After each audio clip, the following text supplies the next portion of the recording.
This is the Friday edition of Power Lunch on Power 98.7, and we're talking about bridging the digital divide. Now, you know, youth unemployment is not just a national crisis. It's that daily lived experience that can be very depressing for millions of young South Africans, especially in the townships and rural areas. And so countless young people sit idle every day, maybe qualified by life, even with their university or technicon degrees and qualifications, but excluded from opportunity. With very few pathways to jobs and even high growth industries like tech around them, their potential may be wasted. So what happens if those very same young people are given access to real, relevant digital skills right where they live? So, in Deep Blue Zone 3, a powerful story is unfolding. A real, relevant school that once stood abandoned for over 15 years has been transformed into Soweto's first digital tech campus. It's boundless. It's not a charity. It's a vision on how townships can become centers of innovation, training the next generation in AI, cloud computing, cybersecurity, and automation. So today on Power 98.7 on Power Lunch, we unpack and hopefully see ways to close the digital divide and what changes when it starts being bridged from the ground up. Managing Director of Boundless Group, Sipho Klassen, joins us right now. It is wonderful to have you with us. Thanks for having me, Pabi. I mean, give us a bit of a background into the Boundless Group. Fantastic. We've been around for about 4 years. We actually started off with our consulting business, where we actually assisted corporates implement their BEE skills development programs. And what we found through the programs that we were implementing, a lot of the young people would have to take 2-3 taxis to get to us in our offices in Randburg. Half of their stipend spent on transportation. And we kind of saw an increasing dropout rate because circumstances at home are just not kosher. And we then decided as a group and a board that we're going to take the opportunities to these young people. And through our scouring, kind of looking where we want to put this thing, we actually found this school. It was abandoned, but that was one part of it. It was actually an hijacked school. And what does that mean? So we actually had some illegal people that actually took over the school, and there were some not so kosher things happening in the school. And through the department, the counselor, the principal of Ipolokeng, we actually went through a process of getting those guys out and then renovating the school into what it is today. Jeepers. I mean, so Ipolokeng was not then operating as a school anymore? Well, Ipolokeng is the school right next to it. Oh, I the see. actual school is Libua Primary. Okay. So it wasn't operating. It wasn't operating for 15 years, and like I said, they were illegal. Things happening, yeah. Certainly. Well, I mean, even if you had stopped at that point, I think that would have been really good give back to the community, Certainly. but you didn't. Yeah. What was the vision? The vision is, as I said, we are in the tech space. Yeah. We are a skills development. We are an accredited institution, both with not only MICT CETA, but also Cisco accredited. And something that we've kind of realized, we're living in the fourth industrial revolution. And instead of just lip service, let's take these opportunities to these young people. And what we've literally done there, Papi, is that we've kind of kitted out, it's a 12 classroom, school. And we've literally kitted it out with the tech, the labs, the switches, the networking kind of things that actually what corporates are looking for. And what we've actually further done is that Cisco has come on board and actually they said that, listen, we want to take it further. They're inviting their suppliers. Because through the learnerships that we do, the young people do the theoretical, part of the practical within the school, and they're actually going to the workplace and they receive stipends. So no young person that comes to our school actually pays to be there. So they actually get a stipend, which is currently sitting at 4,992 every month whilst they're with us. Sure, that can change a young person's life. Certainly. And you know what's interesting? That can change their family's life as well while they're learning. When you say young people, what is your why am I forgetting words? What is the scope of young people that you're talking about? So we're talking, as per the BE definition, is 18 to 35. Okay. So those are the kind of target audience that we speak to, both able, disabled. In fact, I can tell you right now, 100% of the young people that are actually currently, out of the 90 young people we started in March, actually opening up the school, having these young people come through, all of them are disabled.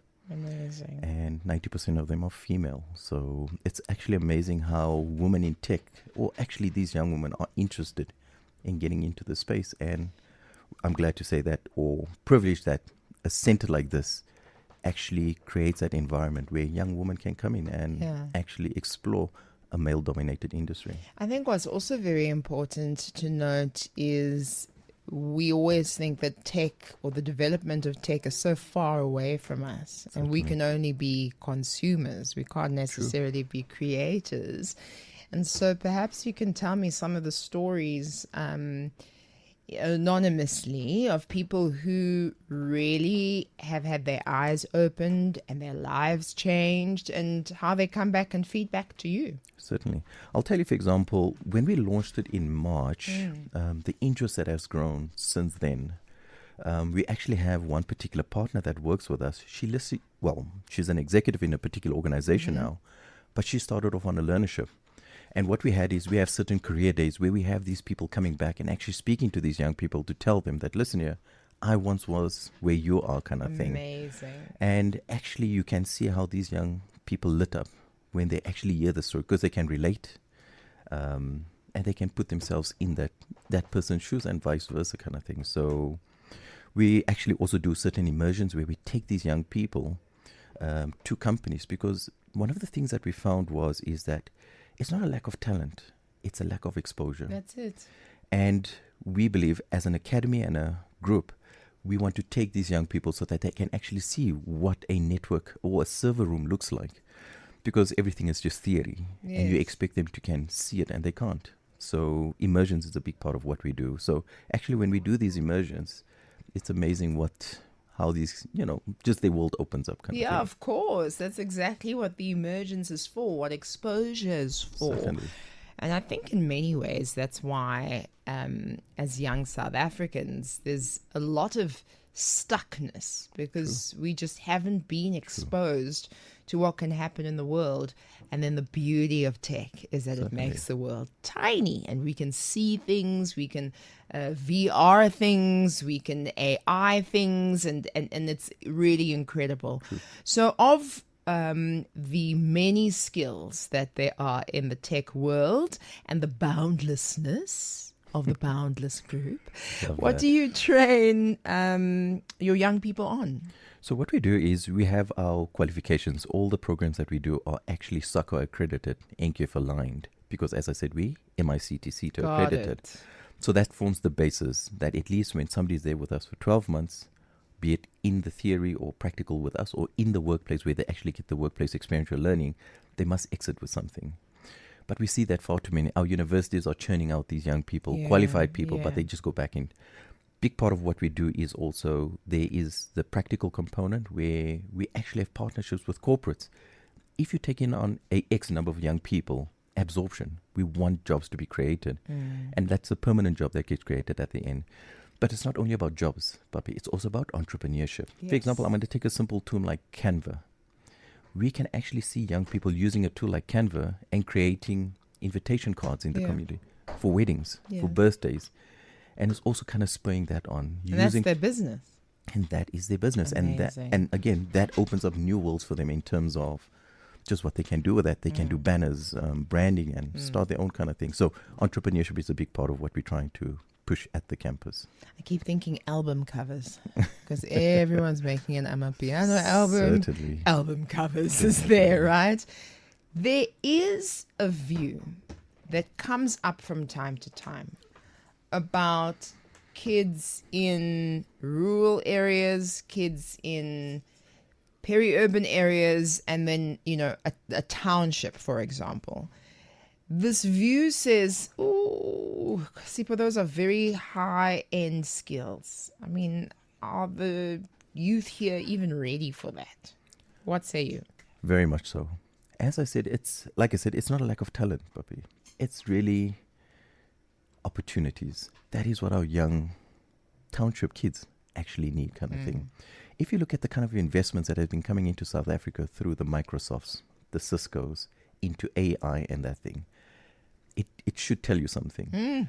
And it's not, we are not a stupid people. No. Forgive that I use that, but we are not a stupid people. We are just a people that have been deprived of opportunities.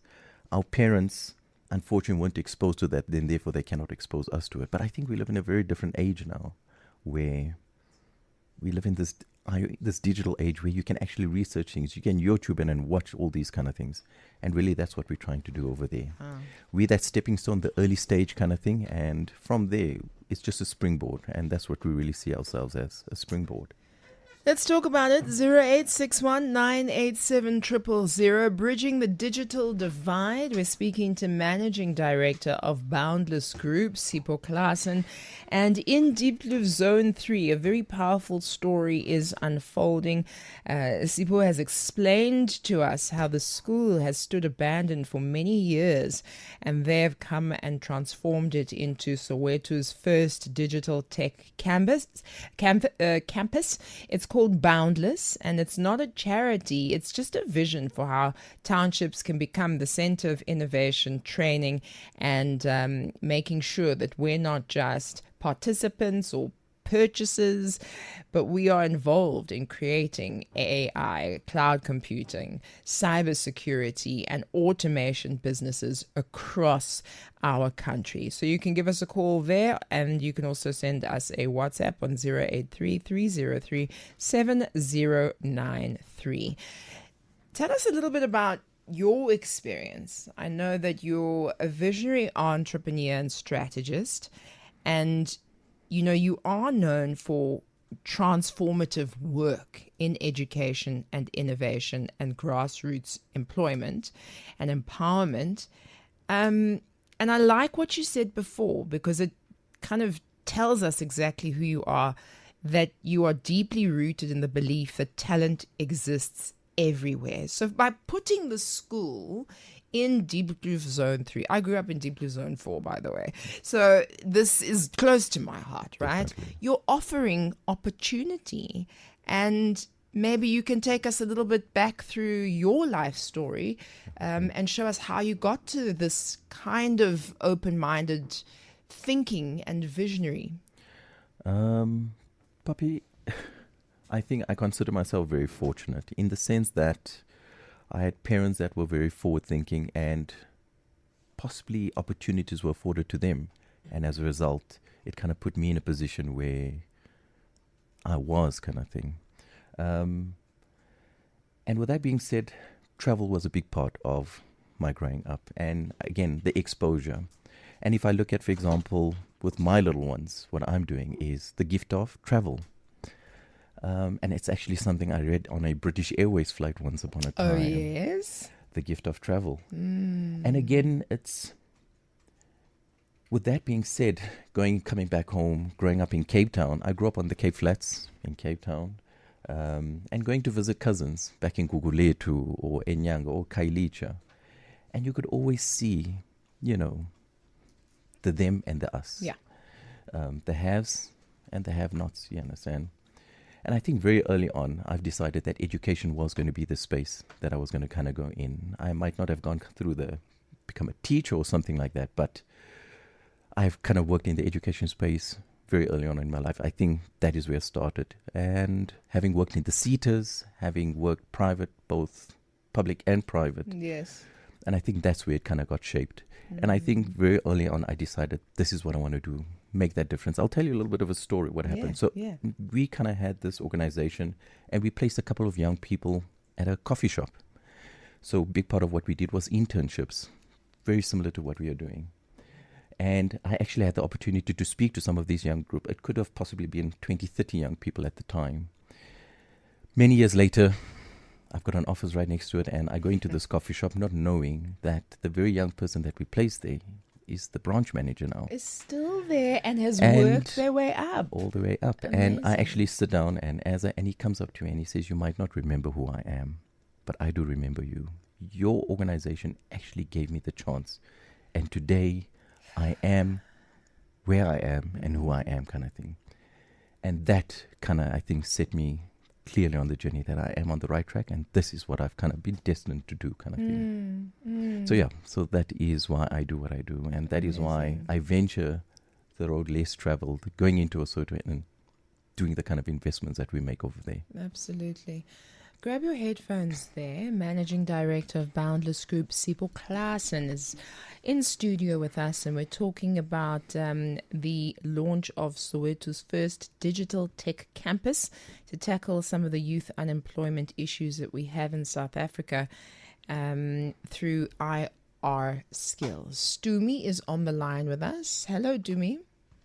Hey, what's up, Sipho? What's up, Pumi? Pabi. Jeez. Call me whatever you want, babes. It's okay.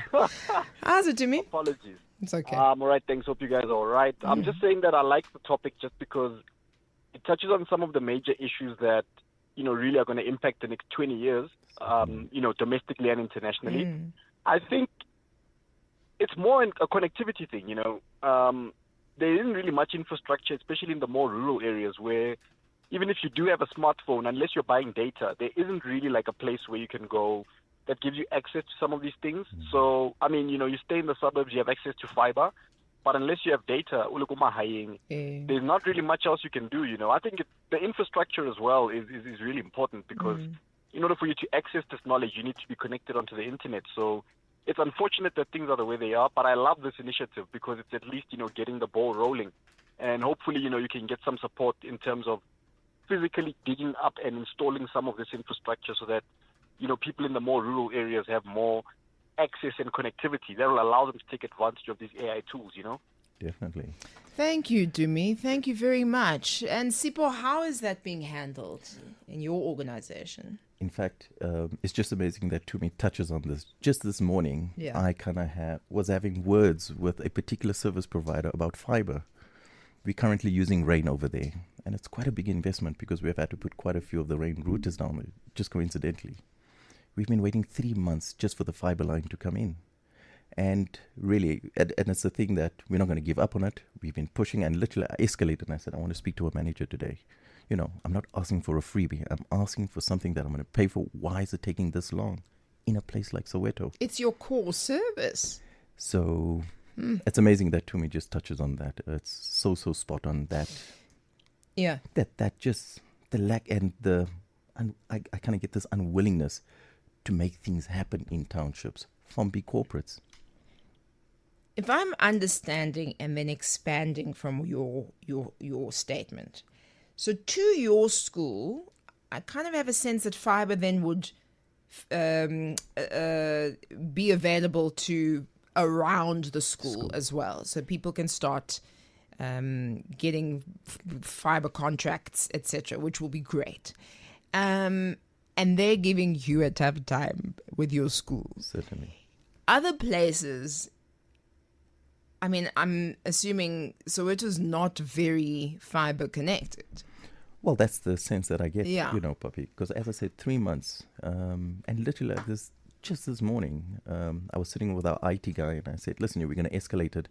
And I wanted answers. We kept getting told 7 days, 7 days, 7 days. I said, today the 7 days end. I want answers.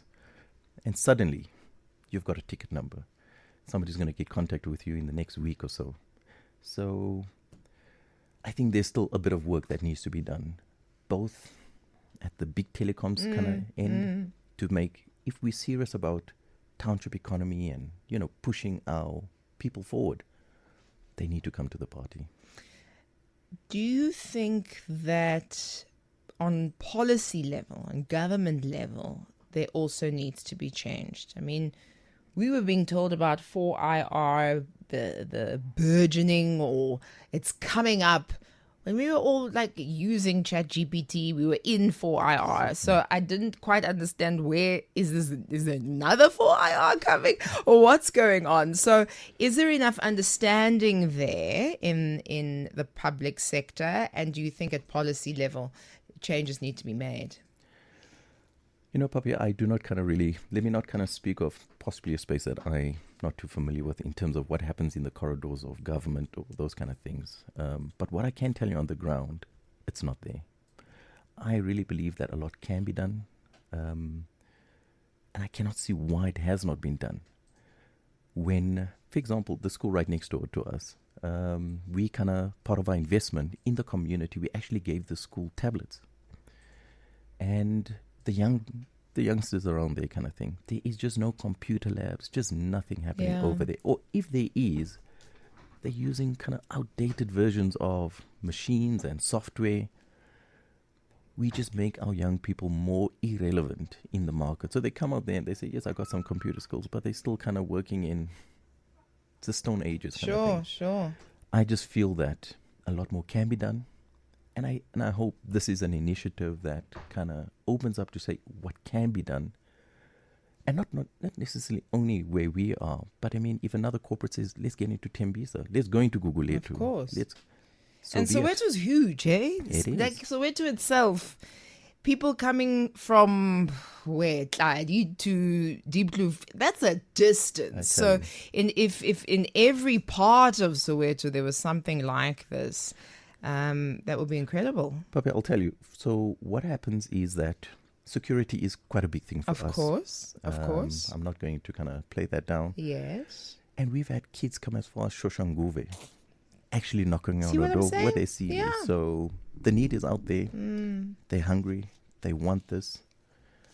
We just need a lot more organizations to come to the party and say, listen here, we're going to make this happen for them. All right, let's give out details. If somebody is an organization and this is a part of their passion and they want to partner with you, or if a young person is listening and they'd like to come and be trained, how do we get hold of you?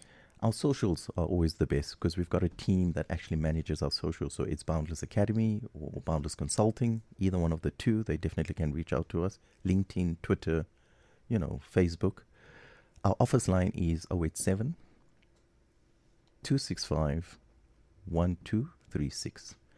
And like I said, we would be happy to speak to other corporates, not necessarily to wanting to work with us. Well, that we would encourage that, but if they want the blueprint, what did we do? Right. And I think we're happy to share it because we can share the love. We can spread the love kind of thing. I'm very impressed by that. That the blueprint is to be shared. I'm also very impressed by your answer when I spoke of government, because it isn't necessarily only their responsibility. Policy does need to change or be implemented faster, but in actuality, we're on the ground. We're the people seeing what happens with, as you said, our cousins, our sisters, our brothers who haven't possibly had opportunities like we have. That's really incredible. I just wanted to tell you, I worked for a TV show once and we would give out computer labs to schools. And then we go around to do we gave them the computer lab in April. What's happening now? And they'd all just be shut behind bars because people were scared that they would be stolen. And also the teachers weren't necessarily equipped with the knowledge of how to use these computers. So this looks like a way to get all of those issues under control in one space. And it is a very powerful space for people to come together. Papi, I will say this. Yes. The success is the community. Yes. We involved the community. We spoke to the community. We were very clear with what we wanted to do. Yes. And I think if you do not have that ingredient in a place like Soweto, The or anywhere, buy-in, you are bound to fail. Yeah. You are bound to fail. Managing Director of Boundless Group, Sipho Klassen, in studio with us on Power 98.7. Thank you very much for coming to tell us this exists. Thanks for having me, and I love just talking about the work that we do. Wonderful.